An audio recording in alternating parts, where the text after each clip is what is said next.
이 음모론의 신빙성을, 신뢰성을 높이기 위해서 인공지능 AI 기술을 사용한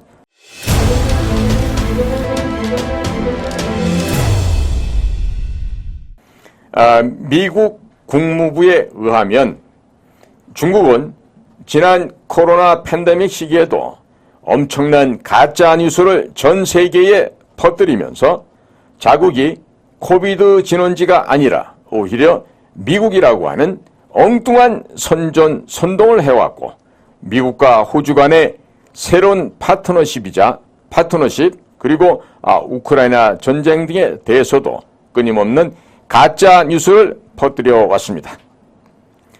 실제로 페이스북과 인스타그램의 소유주인 메타는 지난달 두 가지의 플랫폼에서 8,000개 이상의 계정, 페이지 또는 그룹을 사용해온 중국 캠페인을 삭제했다고 밝혔는데, 이것은 지금까지 발견된 것들 가운데 가장 큰 규모의 비인증 네트워크라고 할 수 있겠습니다.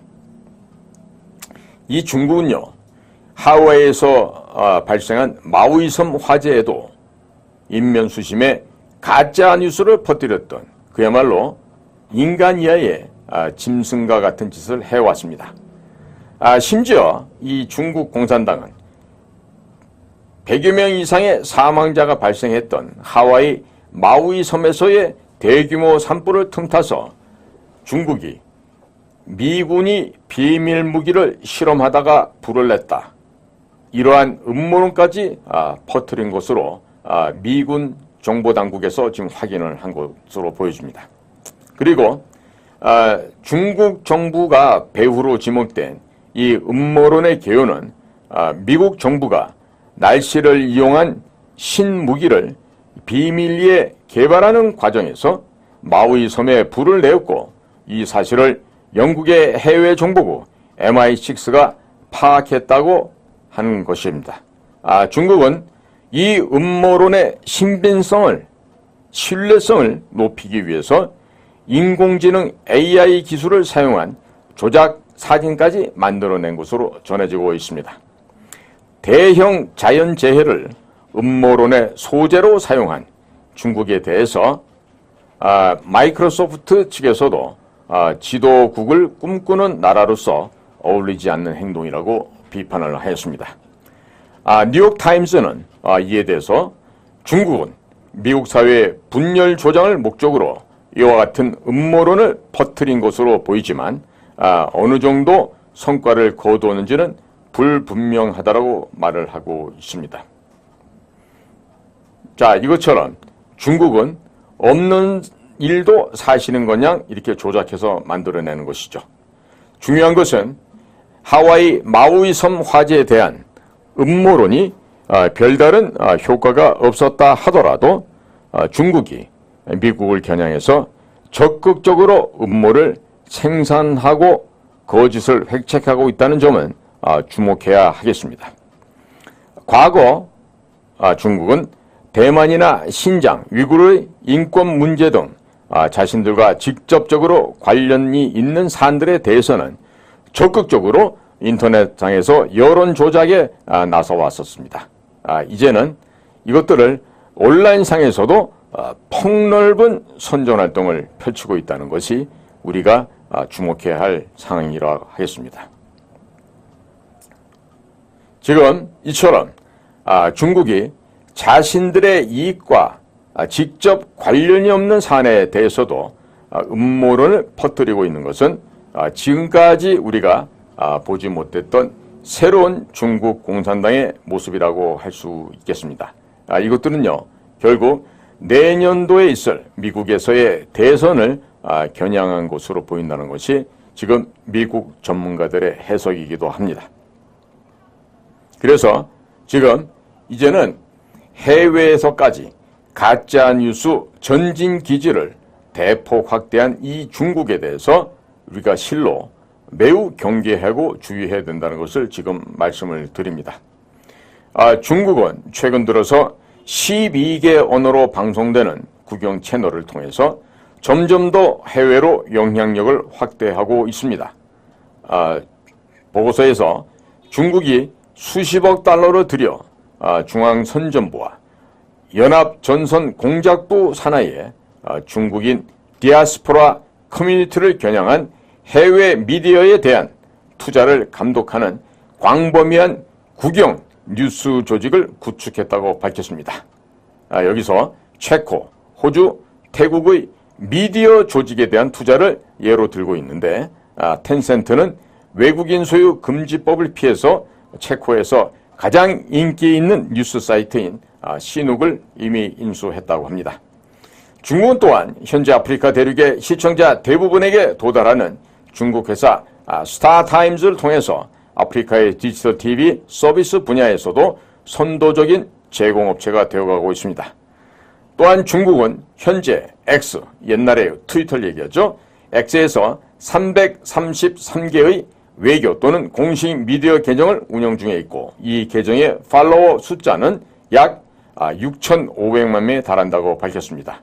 아이러니하게도 이러한 SNS는 중국 내에서 철저하게 차단당하고 있다는 점입니다. 눈여겨보아야 할 것은 그러한 서방의 SNS 계정 소유자들이 가짜가 많다는 점이죠. 실제로 2020년 6월부터 2021년 1월까지 영국 시민을 사칭한 단일 계정 네트워크가 선풍적인 인기를 끌면서 화제가 됐었는데 나중에 밝혀진 바로는 당시 중국 대사이자 외교부의 노골적인 늑대 전사, 늑대 외교를 수행하는 늑대 전사의 한 명이었던 류 샤오밍이 운영한 것으로 드러났었습니다. 중국의 댓글 홍위병 부대들은 류 샤오밍이 올린 글에 대한 리트윗의 44%와 답글의 20%를 차지한 것으로 나타났습니다. 이러한 댓글 홍위병 부대들은 중국의 불리한 기사나 정보가 올라오게 되면 벌떼같이 달려들어 이들 정보들을 뒤덮으려는 시도를 하고 있는 것입니다. 실제로 지난해 53개국의 중국 경찰이 비공개로 존재하고 있다는 인권단체 Safeguard Defendance의 보도를 봤죠. 이 보고서에 정보가 올라오게 되자 이들은 1,000개가 넘는 가짜 계정을 통해 이 정보의 유통을 적극적으로 방해한 것이 있었습니다. 자, 그러면 내년도 미국 선거에 중국의 개입이 있겠습니까? 없겠습니까? 내년도 미국 선거가 되면 중국과 러시아에게는 미국 선거에 개입할 수 있는 또 한 번의 절호의 찬스가 오게 되는 것입니다. 네. 그래서 중국은 러시아와 함께 미국이나 서방 진영의 선거에 개입을 해서 자국에게 유리한 후보가 당선되게끔 적극적인 비밀 공작 활동을 하고 있는 것으로 판단되어집니다. 러시아의 관현통신이라고 하는 스푸트니크 지난주에 소셜미디어 스레드 계정에 조 바이든 미국 대통령이 치매를 위한 두뇌운동이라는 표지판이 놓인 책 매대에서 책을 고르는 영상을 올렸습니다.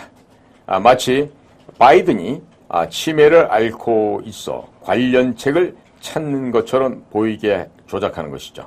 자, 그러면서 바이든은 치매 섹션 책 전체가 필요해 이렇게 조롱 섞인 댓글이 많이 달렸다고 적고 있습니다. 자, 그러나 이러한 내용도 역시 완전한 가짜 뉴스였다는 것이죠. 사진도 합성에 만든 조작된 것으로서 바이든의 최대 약점으로 꼽히는 고령과 건강 문제를 겨냥해 퍼뜨린 허위 정보였던 셈입니다. 그러나 그럼에도 불구하고 바이든은 공군사관학교 졸업식장에서 엎어지고 넘어지고 또 전용기를 타러 그 트랩을 올라가다가 두세 번 계속해서 엎어지는 등 국민들로 하여금 굉장히 불안을 지금 증폭시킨 것도 사실이고 또 그 아들 이 썩은 손가락이라고 하는 헌터 바이든의 그 각종의 부패에 개입한 것으로 말미암아 일가 바이든 패밀리 전체가 지금 탄핵의 위기에 처해 있는 것도 사실은 사실입니다. 자, 이런 식으로 중국이 대한민국의 내정에도 깊이 개입하고 있습니다. 미국의 워싱턴 DC에 가시면 싱크탱크인 전략국제문제연구소 Center for Strategy International Studies라고 하는 이 CSIS의 이런 그 싱크탱크가 있습니다.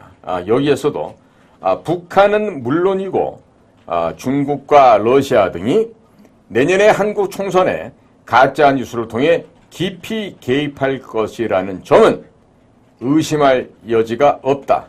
이렇게 이미 CSIS에서도 지금 밝히고 있습니다. 자, 이것은 결국 중국의 우호적인 후보들이 당선되도록끔 하기 위해서 가짜 뉴스로 한국의 선거판에 개입한다 이런 얘기죠.